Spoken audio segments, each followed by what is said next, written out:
Is now starting. Thank you. Hi, everyone. Thanks so much for taking the time to tune in and join us today. I'm thrilled to be partnering with CharityVillage, Talent Egg, and Be Meaningful for this webinar. So let's start here. Why me? Why am I particularly well positioned to give advice on networking? Well, HR folks in general attract a lot of networking requests, both from people looking to get into HR and from people looking to find a way into the industry or company where they work.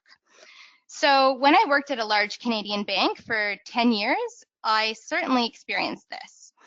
And then I branched out and became a coach, working with people looking to make a career change as well as entrepreneurs. Here, I was coaching and advising my clients on their networking tactics and techniques daily. And I developed an approach that really seemed to help reluctant networkers, which I'm going to share with you in the second half of today's session. And then almost 4 years ago, I joined the HR team at the Mars Discovery District. And the volume of networking requests I received went through the roof, as it does for almost anyone working at Mars. At Mars, we have a pretty appealing value proposition. We're the world's largest urban innovation hub, working to help Canadian technology companies grow and scale for maximum economic and social impact. We support the most promising companies in health, clean technology, financial technology, education, and enterprise technology. And we're a not-for-profit organization with a stunning and inspiring building complex in downtown Toronto. As I said, we have a really strong legacy of commitment towards social and not only economic prosperity. So if that sounds interesting, appealing, or intriguing to you, you're not alone. It really is an amazing place to work. And that's why all of us at Mars are sought out for networking chats all the time. So for the next 45 minutes or so, I'm going to take us through these topics. Defining what specifically I mean by networking. I'm going to share with you some findings from some research. I'm going to give an overview of really what personal branding is, and then really share some practical tips and specific actions for you to take away. Okay, so often when I suggest to someone that they should start networking, they envision going to mixers, small talk, and handing out business cards. Uncomfortable and anxiety-inducing for many people. And it's only one of many forms of networking. Networking is very simply building and maintaining your web of professional contacts. And it is a web because venturing to connect with one new point leads you closer to several others who lead you to a whole new group of contacts far removed from your original immediate points of connection, vastly expanding your horizons and perspective. Networking can also entail accessing contacts from your personal life whom are valuable to you professionally. For example, maybe your neighbor down the street works at a company you would love to get into. Well, that's a personal contact you can use for professional purposes. The crux of networking is the simple idea that the seeds you plant now will grow your opportunities in the future. And you can effectively network in many ways. You can expand your LinkedIn network or utilize other social media or online communities. You can attend events, lectures, conferences, meetups. These are often explicitly designed for networking. And you can have networking chats, often called informational interviews or a coffee chat. And really, this is the kind of meeting or encounters that I'll be focusing on for a lot of today's session. And of course, often the lead up to an in-person meeting takes place either online or sometimes even over the phone. And finally, you can bring a networking mindset just about anywhere. Put yourself out there.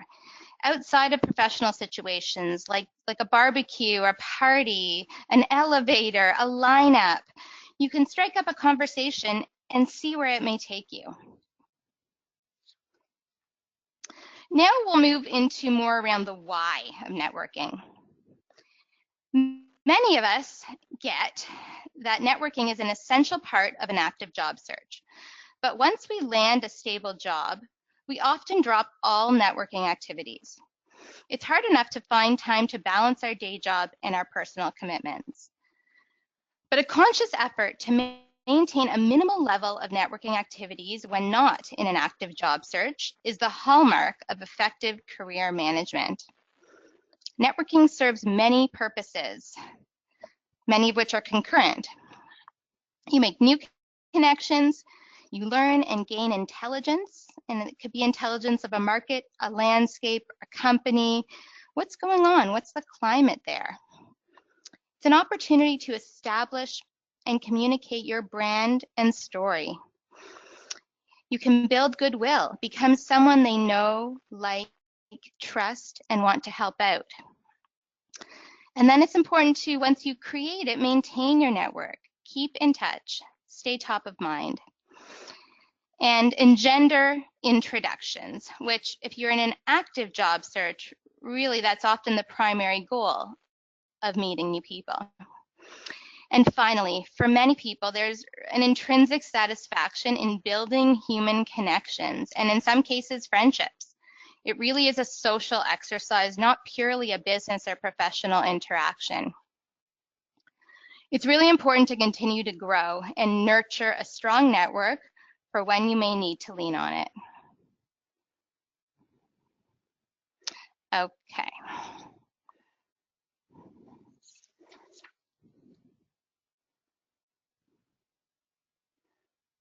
All right. So this diagram illustrates the typical use of one-on-one networking in a job search. So for example, you identify a goal or a purpose. It may be that you'd really like to get a job at your favorite organization, the World Wildlife Fund, just for illustrative purposes.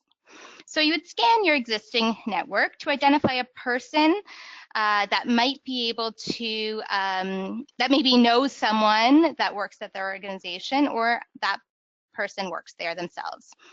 So you might reach out via LinkedIn, or you might have someone introduce you, a mutual connection. And then that might ensue some direct messaging or an email exchange, which may lead to a verbal conversation, either in person or over the phone, which may lead to a referral to other valuable contacts, and then eventually a beneficial connection to an actual hiring manager for a job that you're interested in, and then ultimately you're hired. So again, we call this the ideal. But as we know, the process doesn't always end up with a hire. We encounter roadblocks, unanswered emails, and dead ends. The processes inevitably get aborted at different points. And that's why we need to have several irons in the fire and keep on at it. Now, allow me to just pause here for a brief story. A couple of years ago, I received an email from my boss asking me to please meet with this person, let's call him Jim, who had emailed a very long message to our CEO expressing his keen interest in joining our organization. It was a particularly busy time for me, and it took me a few days to get around to doing this. And in those intervening days, I received another lengthy follow-up note from Jim forwarded to me from our CEO, as well as an email from another executive at our organization asking if I knew of any upcoming opportunities for this same person, Jim, who had also been corresponding via email with her. It was subsequently discovered that he had emailed several other senior folks and had successfully met with a few of them over the past few months. What I found interesting about this situation is that of the 5 or 6 people at the organization with whom Jim had been in contact, the perspectives of the impact of his networking efforts was mixed. Some found it incredibly annoying and disrespectful that he was taking up so much time from our executives, and that his persistence and aggressiveness were overblown and off-putting.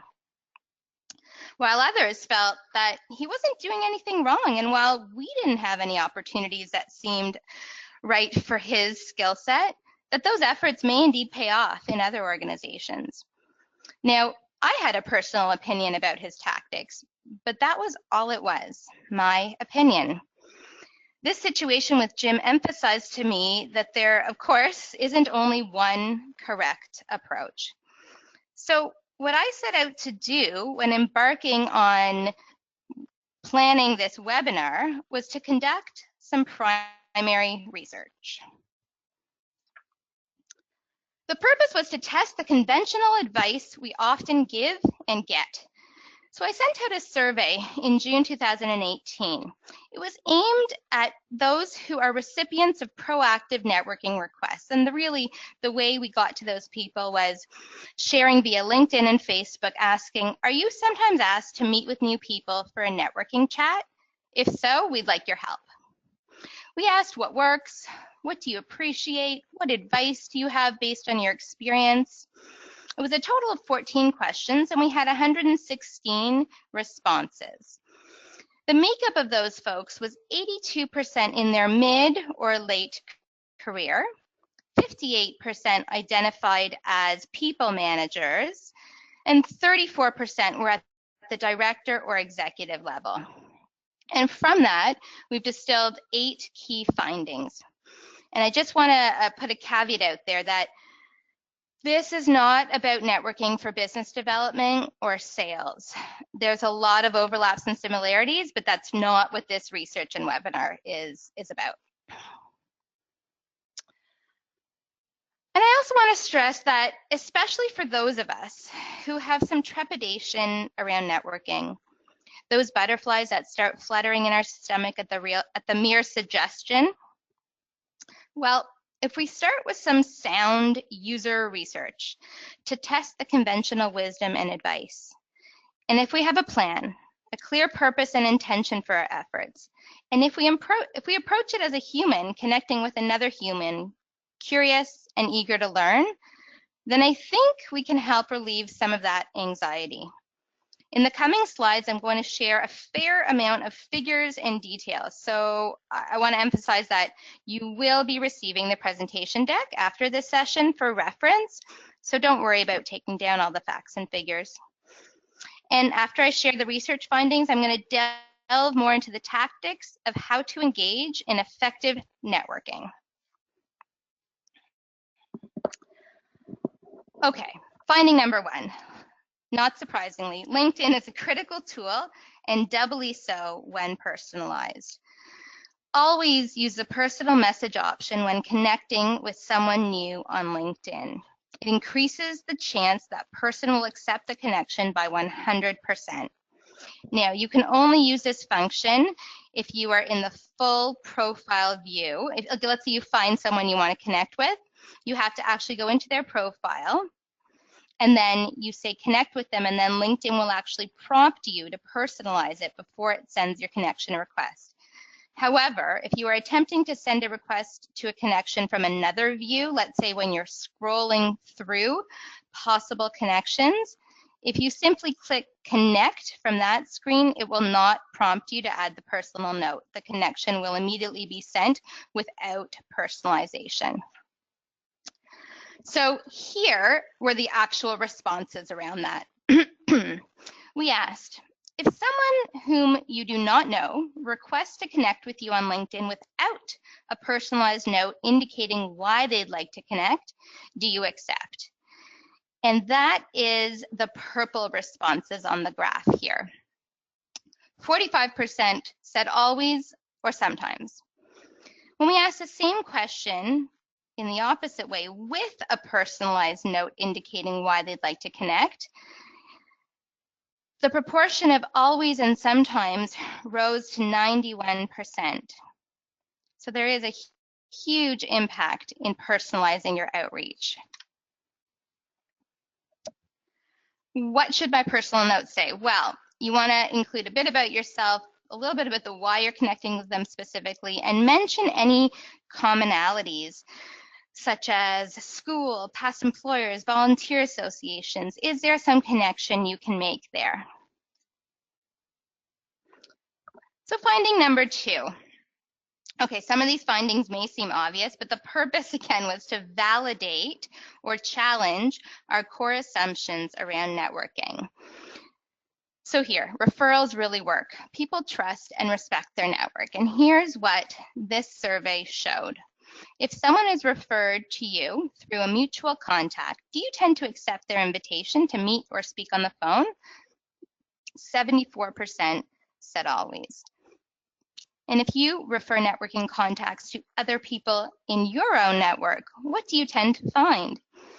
And there was 93% said there's a general receptivity to meeting with people whom I refer.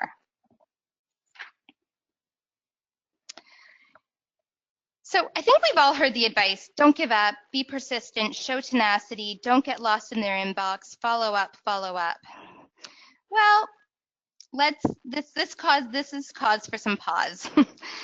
The question was, if someone reaches out to you via LinkedIn, email, or a phone call, cold, meaning you don't know them or were not introduced through a mutual contact, to arrange a networking chat or a meeting, and you don't respond, how many times do you feel it's appropriate for them to follow up thereafter? So this data seems to show that beyond one follow-up, or maybe 2 occasionally, you veer into the realm of annoying, and that is not the right tone to strike when trying to get someone to give you some of their time. So finding number 4, be resourceful but strategic. So I put this next question in really because of that situation I had encountered with Jim and a couple of other similar scenarios. The question was, how might you feel if you realize that the person you're meeting with has already met or spoken with other senior people at your organization? Here, 62% felt it was good for them for being resourceful. 20% felt annoyed that they are taking up so much time from people in my organization. And 18% said other. And in the comments in that other category were really centered around it depends. If they're looking to get a different information or perspective from a variety of departments, or if there's some logic to whom they're speaking to, then that makes sense. Okay, finding number 5. So these 2 questions are about the mode of connection and the expected length of time. So for the question, if you accept a request to give some time to someone you do not already know, do you prefer to arrange an initial phone call? 48% said yes. Email, 28%. 21% felt it, they would be they would prefer an in-person meeting, and then there was a small percentage of other. And then the question, how much time do you tend to reserve? 62% reserve 30 minutes for this kind of meeting or phone call encounter. 18% said 15 minutes. 13% said 45 minutes, and only 7% really would reserve an hour for this kind of thing. So the implications here are quite interesting. My advice would still be to ask for a one-on-one meeting first off, because the chance is much greater for a stronger connection in person. But always plan for 30 minutes. It can go by very quickly. So you need to be very strategic with your questions. Build some rapport, but then get to the point. Drive the conversation. It is your meeting. So when we asked respondents, what impresses you most? Very connected to that last question, here is what they said. Please note that people were able to select multiple answers here. Okay, so 93% said coming with thoughtful and insightful questions for me was most impressive. 70% said it's impressive when the folks are respectful of my time. 66% describes their career and aspirations in a crisp and compelling way. 66% had researched me and my company. 55% has had a specific request for me, and 18% felt it's impressive when the networking contact pays for coffee or tea. So there was also an opportunity to, what else? What's missing? And we had a lot of comments there. And the main areas around that was, it's impressive when the person, thinks about reciprocity, paying attention to cues or opportunities to help them. So really not thinking of it as a one-way, but if you see an opportunity now or in the future to give back or help, to really stay attuned to that.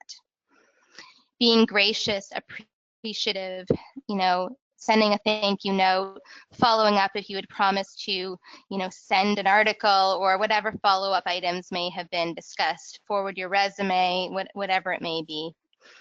And then also we saw a theme around there being an interest in real discussion, genuine connection, not just using the meeting for personal gain or getting a job. Let's spend a bit more time on questions because they are so critical. Thoughtful questions show that you are not lazy. They demonstrate that you have done some work, some thinking, and show genuine curiosity. So I'm going to run through some of these. Instead of asking, how long have you worked at this company? You can try, what have been some of the most important changes in the industry or company that you've noticed over the past few years? Instead of, can you tell me the story of your career? You might consider asking, I noticed that you had a long career at X and then moved to Y just about 2 years ago. Can you share with me what brought you here? Instead of, do you have any advice for me? You might try, what experience or traits have helped you most in your position or career? Or what is something you wish someone told you before getting into this line of work? Finally, instead of what are some of the current trends or hot topics in this field, you might do some homework and then come with, I recently read a little bit about X, and I'm curious to hear your perspective on this. And in the survey, we also asked respondents for their pet peeves or faux pas, and here were the themes that came out of those comments. Not driving the conversation, wasting time, not having a specific purpose or ask, being late or not showing up, not offering to pay for coffee, interrupting, not really listening, asking for a job outright instead of trying to listen, learn, share, and connect, and not being frank and transparent, a feeling of having an ulterior agenda to the conversation. And finally, this is really important. We asked respondents, why do you choose to give your time to network with someone new? And here are some of the verbatim comments they shared. I'm going to read these out loud so you can really get a sense that in general, people really get a lot out of lending their time and perspective.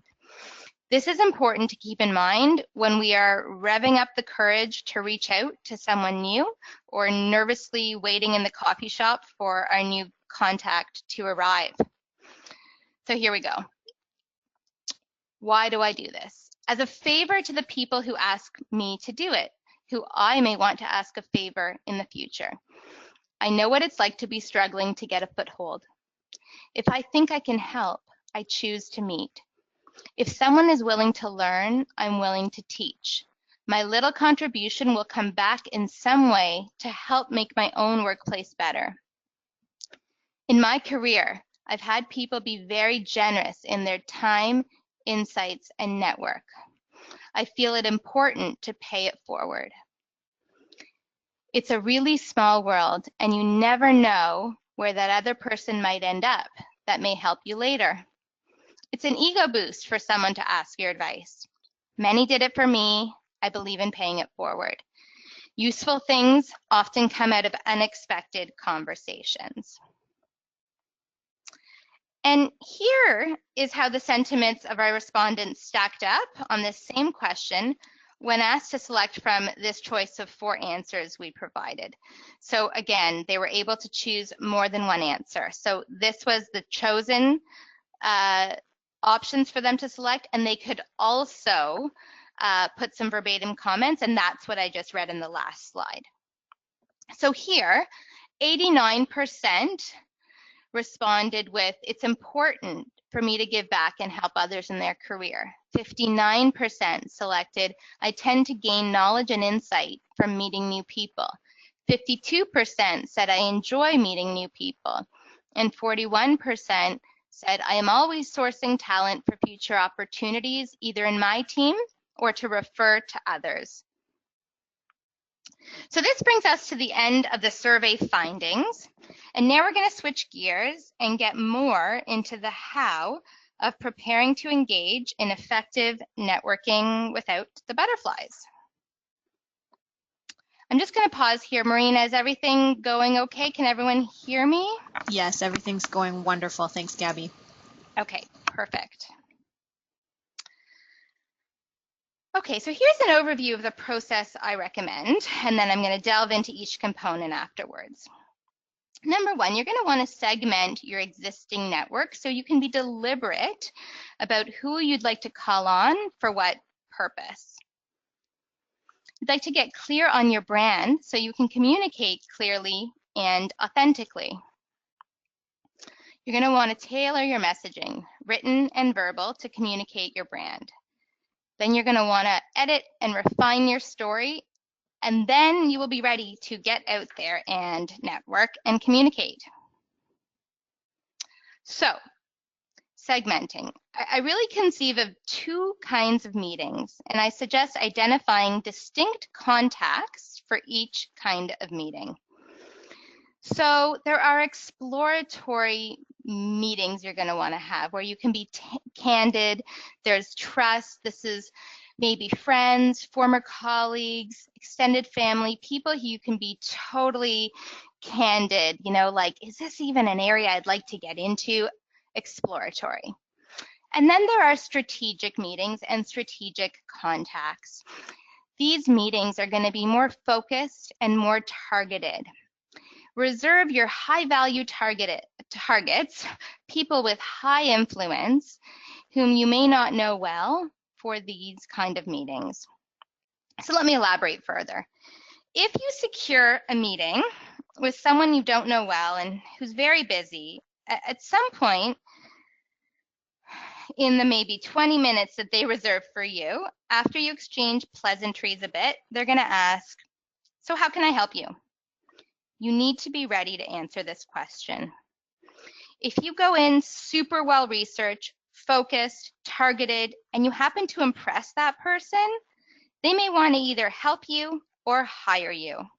But if, on the other hand, let's say you're in the early stages of contemplating a career shift, say, away from marketing, and are interested in learning more about, say, fundraising, and you get someone to refer you to the head of fundraising at a big hospital foundation. If you go into that meeting not knowing much about their industry, asking pretty basic questions, and not sure if it's a place you'd like to be, then you're having an exploratory meeting with a contact you should have reserved for a strategic meeting down the road once you are more focused. Take time to thoughtfully plan and segment your contacts or your desired contacts properly so you don't squander these opportunities. The key message here is if you happen to gain access to a very influential person, you're going to want to wait and strategically engage with that person once you have a clear answer for, how can I help you? To prepare for these kinds of meetings, you also should have a clear and coherent narrative. And that brings us to personal branding. Your brand communicates who you are, what you can do, and what you want to do. A well-articulated brand should be memorable and distinctive. So think about a brand as what you put out there in the world through what you say and do, the choices, actions within your control. And the reputation is actually how your actions, choices, and behaviors are received and interpreted by a particular audience. The idea is easy to understand for those who know you, your capabilities and personality. But as a job applicant or a networking contact, your brand is the impression you leave despite people not actually knowing you. Your networking contacts, as well as recruiters or hiring managers, are making a judgment about you without actually knowing you. So your representations, your email, online presence, all of your marketing materials, your resume, your cover letter, your LinkedIn profile, they're all helping those people form an impression about you. Everyone has a brand, whether it's intentional or not. And so you have a choice. Leave it to chance or be intentional in the interactions that matter with the people that you want to win over. So I challenge you to understand your current brand. Take your LinkedIn profile, for example. Ask a trusted friend, what's the impression that's being unintentionally conveyed by your profile? And how close is that to what you would like to convey about yourself? Then make any adjustments to reflect the professional profile you want to convey. And this may mean toning down certain elements and highlighting others. Your brand is articulated, integrated, and reinforced in writing and verbally. So written branding, as I mentioned, would be your top profile of your resume, the summary section of your LinkedIn profile, conveyed throughout the body of your LinkedIn profile and the body of your resume, what you say in a cover letter, an introduction or networking email you might send out, and then of course follow-up and thank you notes. And in the verbal branding or scripts, that's going to include the introduction to the question or the answer to the questions. What do you do? What are you looking for? Tell me about yourself. Be prepared to share this message when you're at a backyard barbecue or meeting someone that was introduced to you through a friend or reconnecting with a former colleague. And of course, in an interview, you want to have that messaging crisp. Also in the way that you tell your career story. And finally, your brand is conveyed by the kinds of questions you ask in networking meetings and in interviews. Before we go on to the next slide, which illustrates my key messages around personal branding, I'm just going to set the stage a bit. About 5 years ago, I made a career shift and I had to learn how to tell my story and talk about who I am and what I do. So for a while, I was going with this. To answer the question, tell me about yourself, or the top line profile of my LinkedIn, this is what I had. I worked in HR at a large bank. This is what I would say mainly. I worked in HR at a large bank for 9 years. My last position was in the corporate talent management group, and I started to get interested in coaching as my department managed an executive coaching vendor relationships. What I was looking for was a flexible lifestyle while still doing impactful work, and specifically impactful to individuals, not primarily the corporation. So I started taking coaching courses and eventually left the bank to start my own coaching practice. So I tested this out with some friends and trusted colleagues, and the effect was natural, but not strategic or intentional. It did make me seem new as a coach, and it was a bit too honest for this kind of an intro question. But then I started working again with some trusted friends to refine my story, and I came up with this. For over 9 years, I was a trusted coach and advisor to executives and managers at a leading financial institution. Now, in my private practice, I've had the opportunity to help job seekers and entrepreneurs as well. Whatever the circumstance, the coaching I provide propels my clients forward in defining, tackling, and accomplishing their goals. I realized that throughout my career, I've always been at my best when directly engaged in helping or advising others. My formal coach training has strengthened my ability to do so in a vibrant new way. So this felt more true and authentic to me. It was intentional, concise, and strategic brand messaging. It conveyed energy, motion, and experience, and not newness. So this took a while to refine, but it was worth it because I felt really good about this messaging. And not to say I would, say it verbatim or write it verbatim, but it was the core of how I spoke about myself. So to define your personal brand, of course, you first have to gain clarity. It's all about self-knowledge, and we may have an implicit understanding of this, but now is the time to do more deep thinking through this in order to articulate, communicate, and eventually convey this to others. So you're going to want to work on defining your strengths, your defining traits or characteristics, and figure out what's the value proposition. And I'm going to go through each of these in a bit more detail now. So look back in your past, maybe your performance evaluations or different types of assessments, and see what positive messages are mentioned repeatedly. Ask friends, family members, close colleagues, or anyone you trust to tell you what you're known for or what your unique talents and abilities are. Reflect on the feedback, focusing on areas of consensus.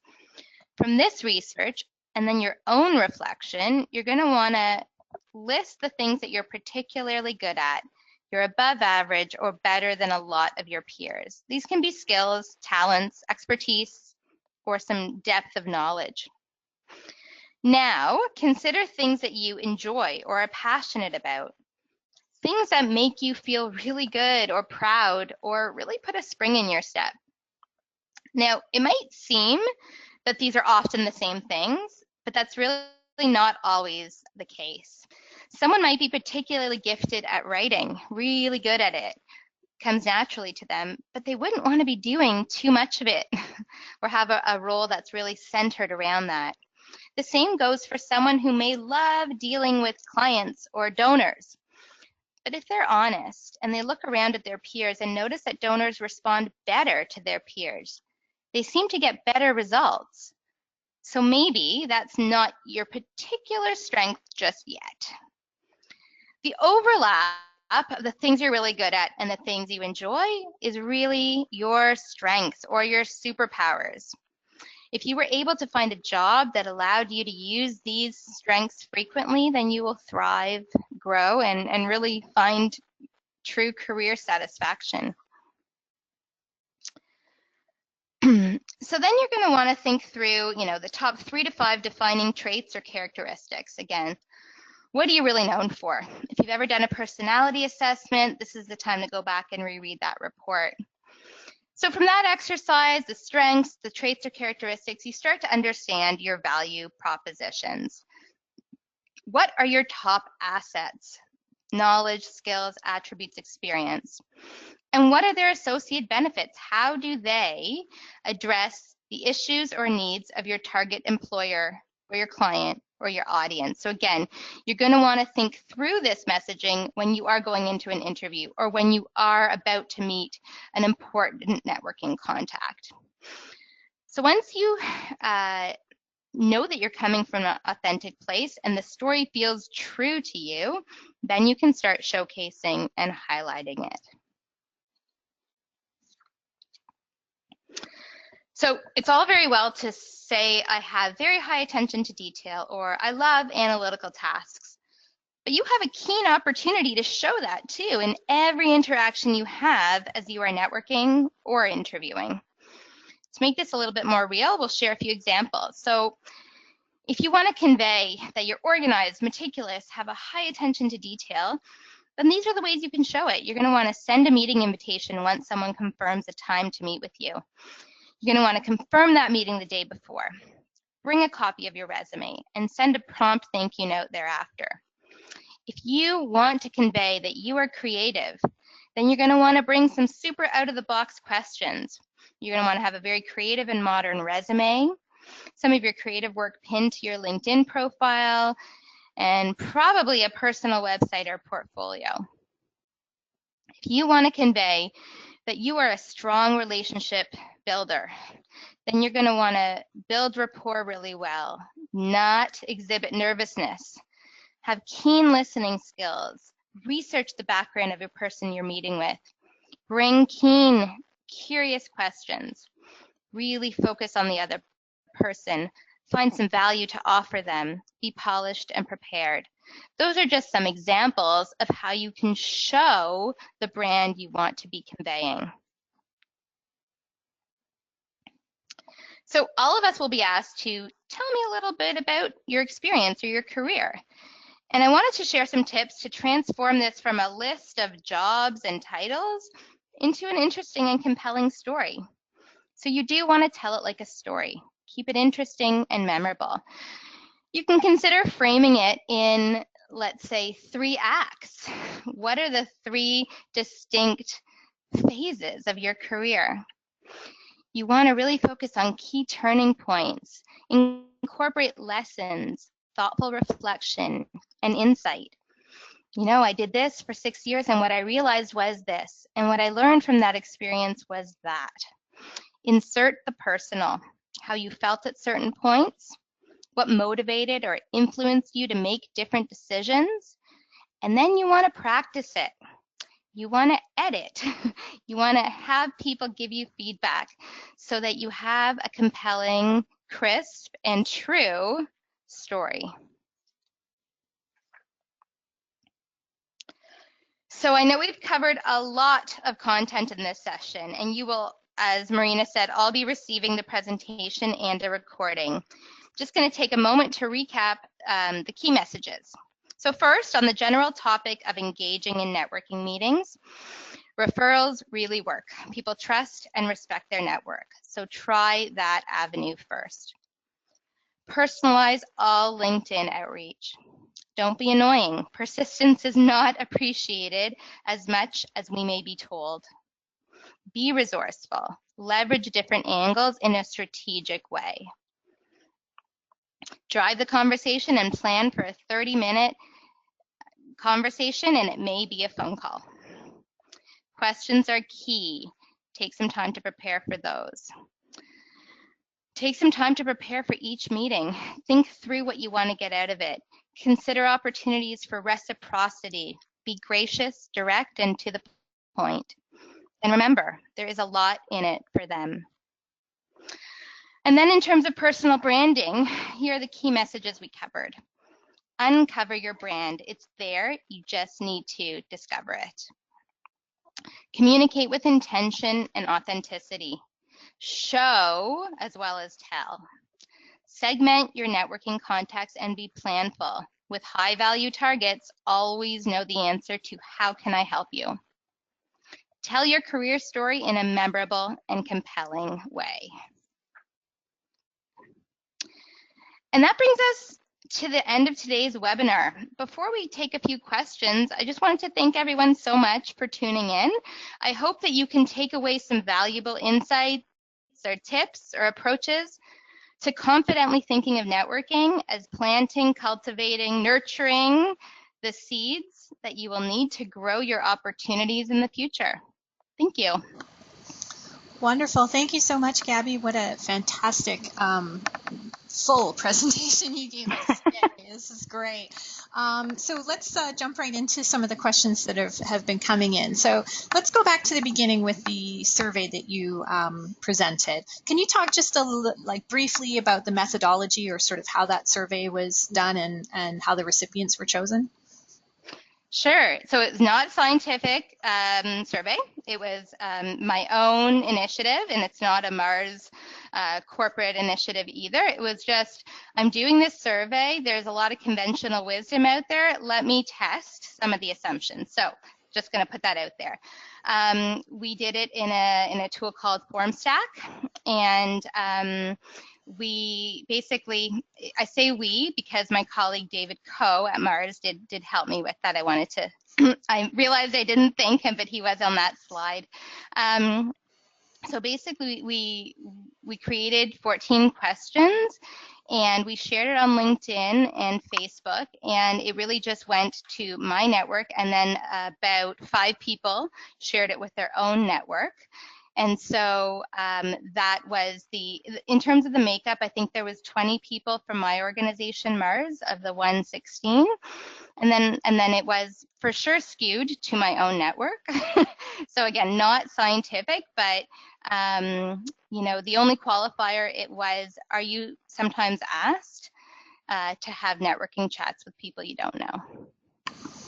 Great. And then we've had a number of questions come in sort of around the setting up a face-to-face meeting, and the whole sort of awkwardness about paying for coffee, snacks, etc. So let's start with, would you suggest if someone is, trying to get a face-to-face meeting with someone, is suggesting a coffee shop kind of the norm and the best route to take? And then how might they handle kind of paying for coffee once they arrive? Sure.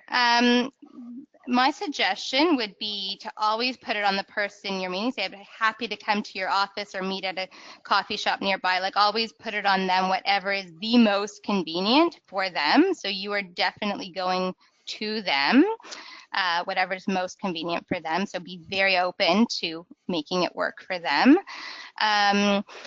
And then in terms of paying, I think this is just my personal advice. Again, 18, it wasn't a huge amount of people who thought that was something really important and impressive. It was 18%.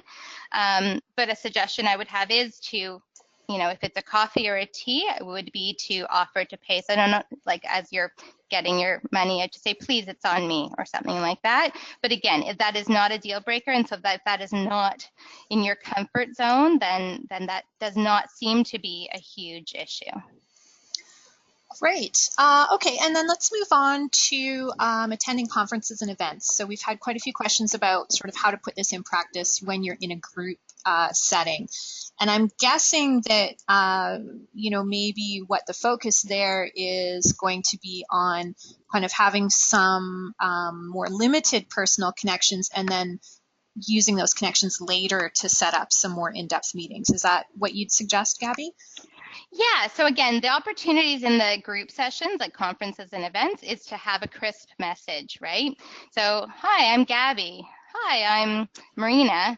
Great. And so the question will be, what do you do? Now, there's some interesting research out there about flipping that. So you can be a kind of trendsetter and kind of not ask, what do you do? You could ask something pretty different, like, I mean, I don't have anything off the top of my head, but there are some interesting articles out there to let's not define ourselves by what we do, but that's just an aside. So conventionally, though, we do say, we do ask, what do you do, or where do you work?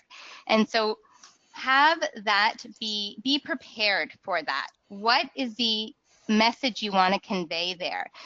If you're in transition, let's say, then what is it that you want to say? I would always say, if in the realm of networking or interviewing, is you want to flip everything to the positive. You want to say, I'm taking some time and really evaluating my opportunities. I'm excited to be delving into what's out there.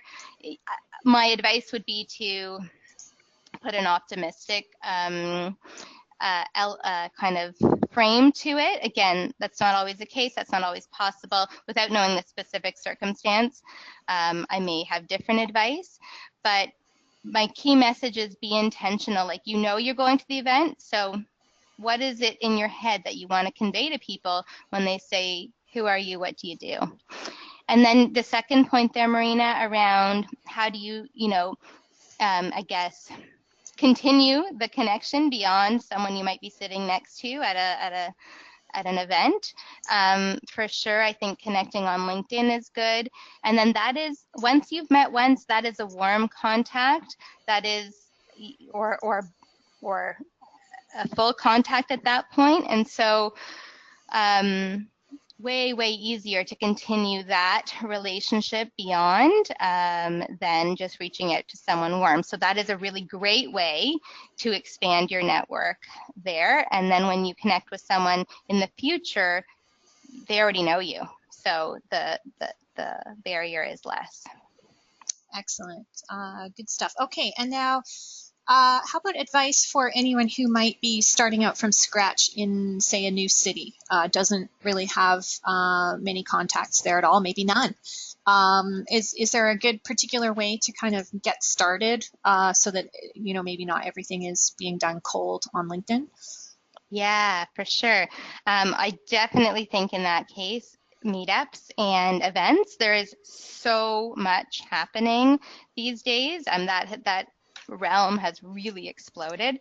There's so many free events in different areas. There's, of course, industry associations for your field that have tons of events. So I think attending events and then putting yourself out there when you're there to actually make a goal of, introducing yourself to 3 people, or however much of a challenge it is, push yourself a little bit and set some goals for yourself.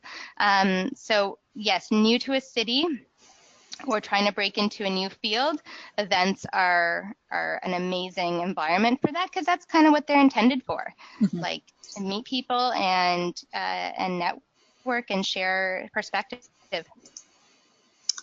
Wonderful. And okay, so sometimes you may get a face-to-face meeting, sometimes it may be a phone call. Are there any different strategies in dealing with one or the other? Great question. I think we are all less practiced over the phone.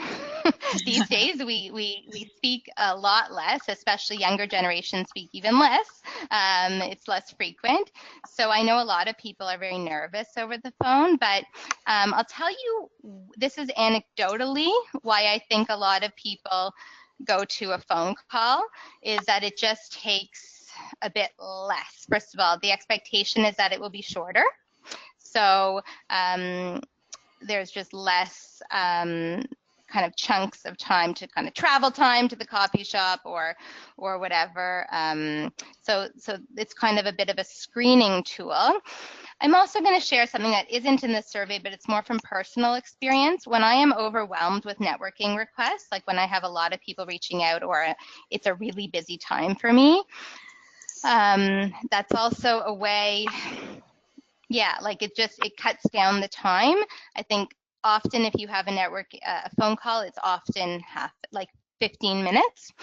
So I think it's something when people are really busy, they're willing to give you 15 minutes on the phone or 30 minutes in person, that sort of thing. So different approaches. I'm trying to think. I think I'm going to be frank. Phone calls are hard because often people are distracted, as you can imagine, often on a computer checking their email.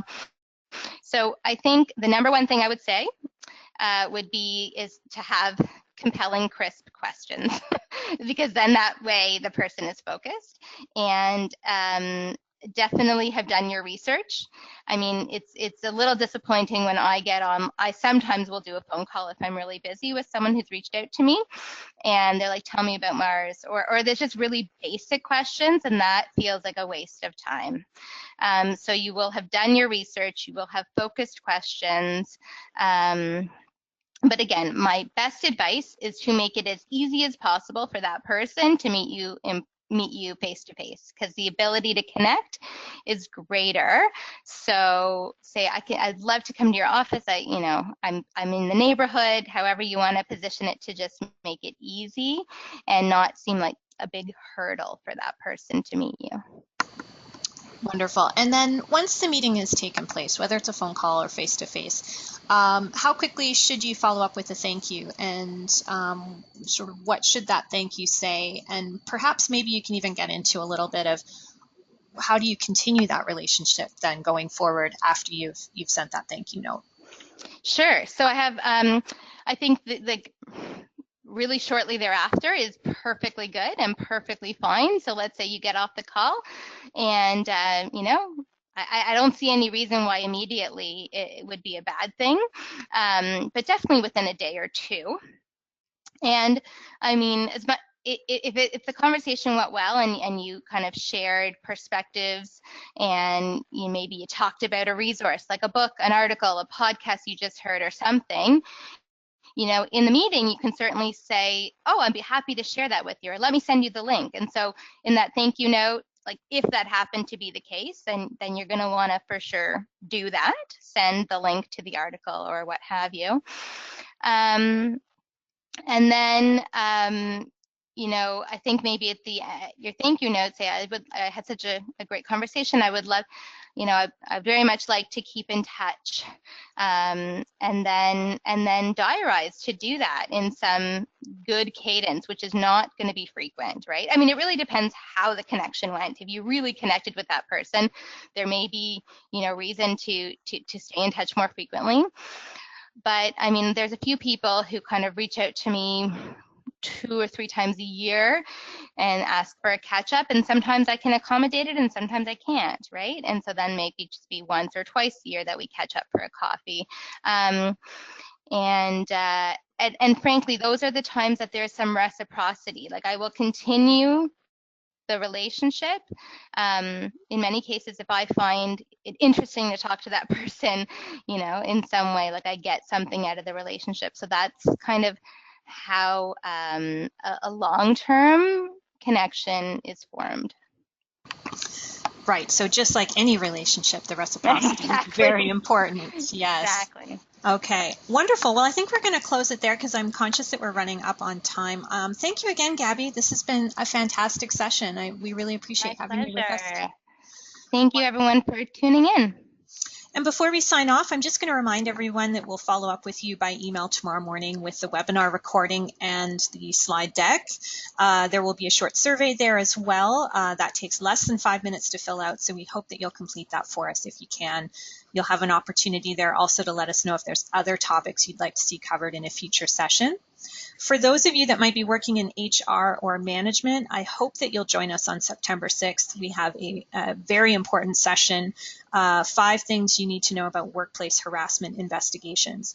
And that's going to be another free webinar, and we'll include a link to that registration in the email that you get tomorrow. So I want to thank you all again for joining us today. I hope you all have a wonderful rest of your day. Bye-bye for now.